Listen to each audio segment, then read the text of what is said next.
আসসালামু আলাইকুম সবাইকে।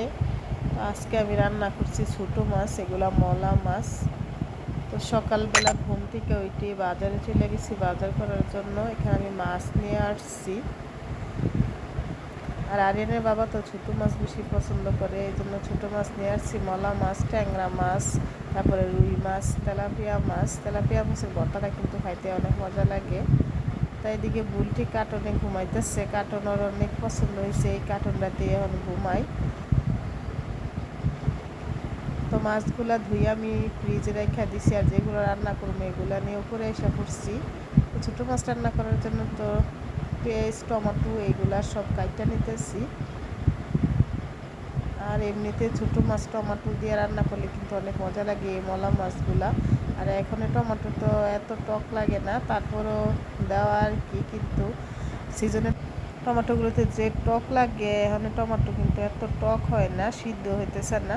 তখন আমি কাইটা নিচ্ছি পেঁয়াজ, টমেটো, কাঁচামরিচ, ধনিয়া পাতা, আর তেলাপিয়া মাছটা নিচ্ছি আর এনে বাবার জন্য ভাজা দিব।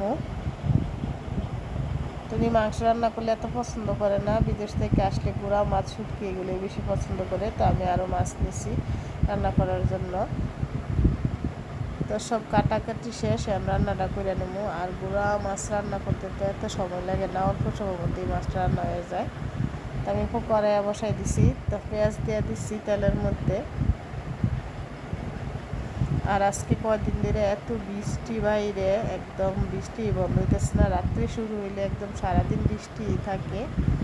আসলে বৃষ্টি না থাকলে যখন গরম থাকে তখন বলি যে বৃষ্টি আসে না কি লেগে, আর যখন বৃষ্টি বেশি হয় আর বৃষ্টি এত ভালো লাগে না। তো আমার পেঁয়াজগুলো ভাত হয়ে গেছে, তার মধ্যে আমি একটু রসুন বাটা আর জিরা বাটা দিয়ে দিচ্ছি। তারপরে হলুদের গুঁড়া, মরিচের গুঁড়া। এমনিতে আমি তরকারিতে ঝালই খাই বেশি, ঝাল তরকারি ছাড়া আমরা কি পছন্দ করি না। আসলে আরিয়ানের দাদার বাড়ির সব মানুষই বেশি ঝাল পছন্দ করে, আর আমরা বাসায় তো আম্মা একদম মরিচ ছাড়াই ধরতে গেলে তরকারি রান্না করে অল্প মরিচে। তো আমরা ঝাল পছন্দ করি। তো মশলাটা কষানো শেষ, এখন আমি টমেটোগুলো দিয়ে দিচ্ছি।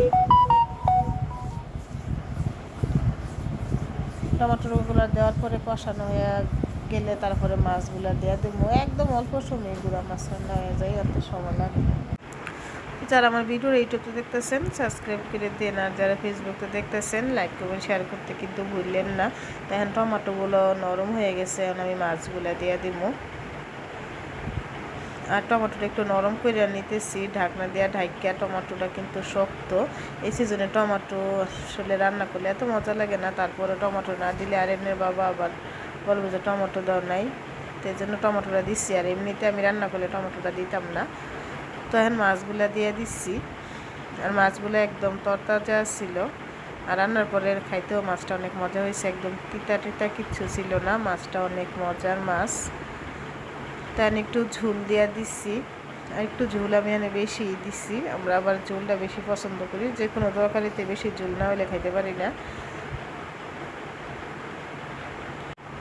এই যে মাছটা কিন্তু হয়ে গেছে, আর ধনিয়া পাতা দিয়ে দিছি। ধনিয়া পাতা না দিলে তো মাছটা একদমই মজা লাগবে না। তরকারি কিন্তু অনেক মজা করে ধনিয়া পাতাটা, এই লাস্টে ধনিয়া পাতার সেন্টটা এত মজা লাগে সব কিছুতেই, বিশেষ করে এই যে ছোটো মাছগুলাতে।